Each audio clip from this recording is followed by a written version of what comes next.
Senate Majority Leader Mitch McConnell says he believes far-left positions like the Green New Deal and Medicare for All could be a winning formula for Republicans in 2020.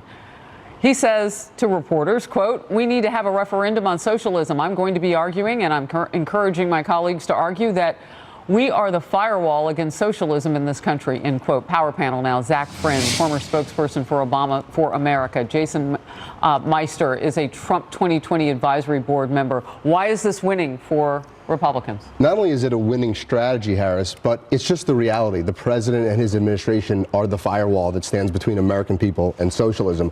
Look at the Democrats. They've lurched so far to the left. Every one of the candidates, okay, they're all competing with a Bernie Sanders who has been a self-declared Democrat socialist. AOC slamming capitalism, okay, with this Green New Deal, $93 trillion, free health care, free education.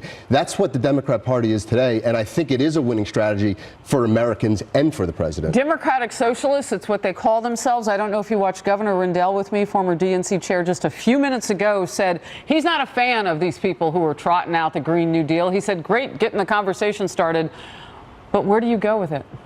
Well, as we were saying, I think you do campaign in poetry, but you govern in prose. I do think that Governor Rendell is actually right. If you want to win back the 70,000 people over a couple of the Midwestern industrial states that we lost in the 2016 election, you got to do it with bread and butter issues. And I think that what the Democrats are missing right now is a significant opportunity to be speaking to people's economic insecurities in those areas.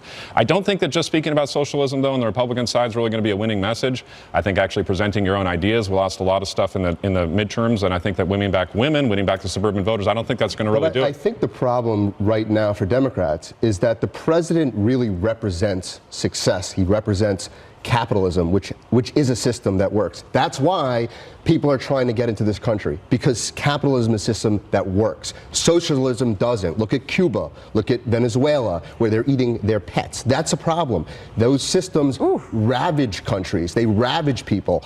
And capitalism is success that we have in this country, and the president represents that, and they have to be anti-Trump all the time. That's the problem that they're in. They're in a political pincer right now, and they can't get out of it. Yeah, I don't think that's really the case. I mean, I appreciate the talking points. I hear them all the time from the Republican side about socialism, etc.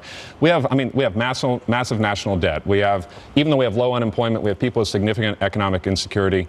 We have, the president's got pretty significant low approval ratings. If he was doing so much, if he was so successful, I think that he'd be actually doing a lot better in the polls than he is. And I think that that's the real opening for Democrats right now, is to actually speak to those bread and butter issues. I want to step in here, though. I mean, the truth about all of that is once this race starts to go and the president is running against somebody, we always see those numbers move because the issues heat up. I put out illegal immigration, and we don't have time to talk about it, but that's one issue where Democrats are on the defensive right now. Gentlemen, thank you for joining me. I'll be right back.